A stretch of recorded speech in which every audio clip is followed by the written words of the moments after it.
What's the point of telling a story if you can't share it with others? Lumafusion, the new art of editing. Hey, what's up guys? I got a brand new video for you today, and today we're going to look at something a little bit different. The people over at Portkeys hit me up and asked me if I wanted to review their wireless HDMI transmitter, as well as their new HH7 monitor, which integrates with the wireless transmitter so you can have a wireless monitor. I'll go through all the specs, I'll talk about everything, and I'll share my experience with you. But first, let's get into the monitor. I currently have the monitor in my hand, and you can see me on the display because I'm actually transmitting HDMI off the camera to this monitor so I can see myself. And I also currently have the wireless HDMI receiver on this side of it. But getting to the specs, it's a 7-inch monitor, it's an IPS panel, it's 1080p, and it's 1200 nits. It's really bright, and it's awesome because if you're outside shooting in the sun, you have no problem seeing the back of the screen. And it actually comes with some screen protectors, and I tried putting one of them on. It's a matte screen protector, so that would also help with glare and stuff like that outside. But as you know, putting screen protectors on is not the easiest thing, and I messed it up. So no screen protector on here right now because I wrecked that one. It's really thin. It's only 20 millimeters thick, and it's 300 grams. Now, I actually normally use only 5-inch monitors on gimbals and cameras and stuff like that because I always found that 7-inch monitors were too big. But this one has pretty small bezels, and I used it on the C200 quite a bit, and it's actually not that bad because it's really not that much heavier than a 5-inch monitor. But where I think this monitor is best used as a 7-inch monitor is probably used for like a focus puller or someone like off camera, on set behind the camera, and it's just a nice size for that. It's made out of this soft touch plastic, similar to like something like the smaller HD Focus, which is pretty nice.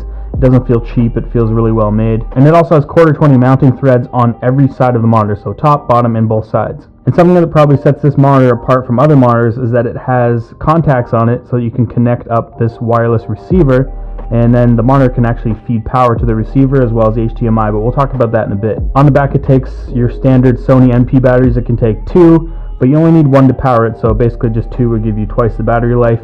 On the bottom here we have HDMI in, HDMI out, headphone jack, and it also comes with its own proprietary cable, which is a P-tap, and it actually comes with the cable for that so you can run it off like a V-mount battery. And it also has a USB port for importing LUTs and updating the firmware. But yeah, let's get into importing LUTs and the firmware.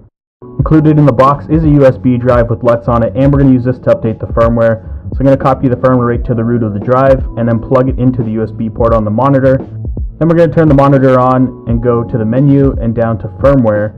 Then select update USB, and this will take about 1 minute, and once it's done updating, it'll restart itself and you're good to go.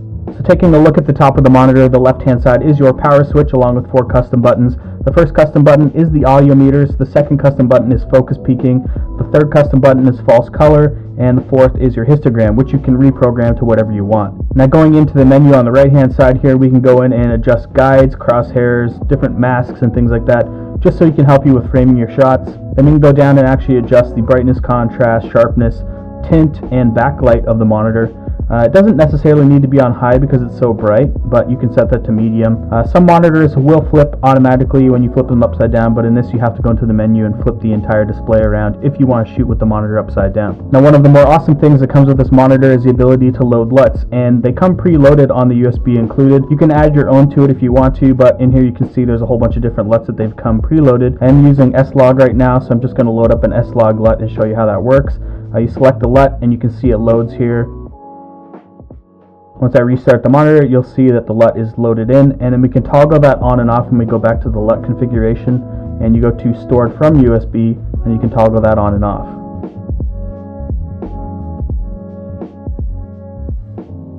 Alright, enough about the monitor and its features and stuff like that. It's pretty standard for all the monitors that are coming out right now, besides the fact that it's 1200 nits and has this special contacts on the back for the wireless HDMI receiver. Alright, so let's talk about the Claymore wireless HDMI transmitter. It actually comes in a really nice Pelican case like this. It comes with a bunch of cables. It comes with SDI cables, HDMI cables, USB cables, and stuff like that, and as well as P-tap cables, because you can actually power the transmitter side to a V-mount battery if you had like a setup on a Red or any camera system that runs off V-mount. But I'm currently just powering it off a standard Canon LPE6 battery, which you can pretty much get anywhere. The transmitter side has SDI in, SDI out, as well as HDMI in and HDMI out. It only transmits up to 1080p 60 FPS, but it does that uncompressed. And they're saying the range is up to 30 meters. Now the receiver, which is on the monitor right now on this side, actually has contacts, like I said, plugged into the monitor, and it's powering it and sending video transmission to the monitor that way.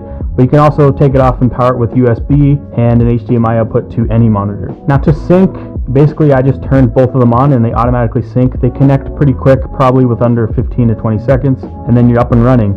So I kind of want to talk about my experience with this. I was mainly just using it in the office here, using this as like a reference monitor so I could see if I was in focus and stuff like that. And I ended up using it on a music video shoot. I was kind of hesitant at first because it was sort of, there was a lot of people involved and I wanted to make sure that I knew what I was doing, and I've never used this before, so I didn't really know what to expect.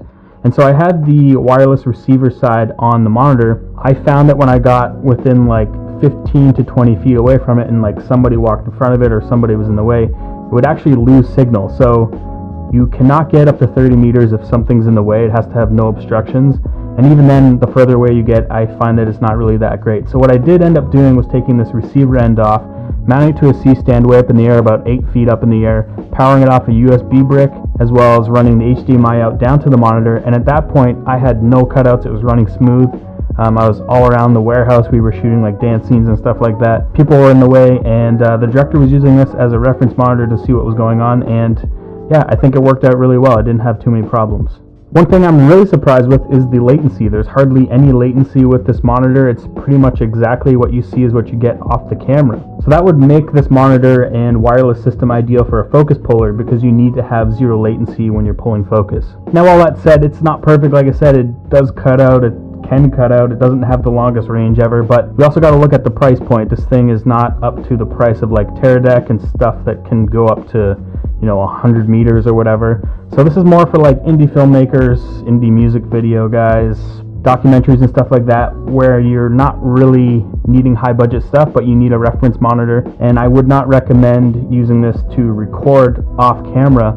Even though it is uncompressed 1080p, I just wouldn't trust it if it did cut out. But yeah, it is good for a reference monitor that's off camera somewhere else, like for a director or a focus puller. All in all, it's pretty good for the price. My only suggestion would be to maybe put like a bigger antenna on the receiver side or the transmitter side, whichever side needs the better connection. And I think it would be a really good system. Like I said, there's hardly any latency, and that's tough to get sometimes in a wireless transmission system. And yeah, if you want to get anything in this video, I'll put links in the description. I think this monitor is around $289 or under $300, which is crazy. And if you need something and you're shooting out in the sun, a lot of these other cheaper monitors, even some of the expensive ones, don't have the type of nits that this has. And yeah, the links will be in the description. I can't remember. Prices fluctuate all the time if they're sales. But yeah, if you like this video, give it a thumbs up. If you dislike this video, give it a thumbs down twice. If you're not subscribed, subscribe. Hit that notification bell so you know when the videos go live, because some of you don't know. But yeah, see you in the next one.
Phone or on an iPad with Lumafusion, and I just think it's a game changer for the next generation of filmmakers.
iPad with Lumafusion, and I just think it's a game changer for the next generation of filmmakers. LumaTouch is excited to bring you version 1.7 of Lumafusion.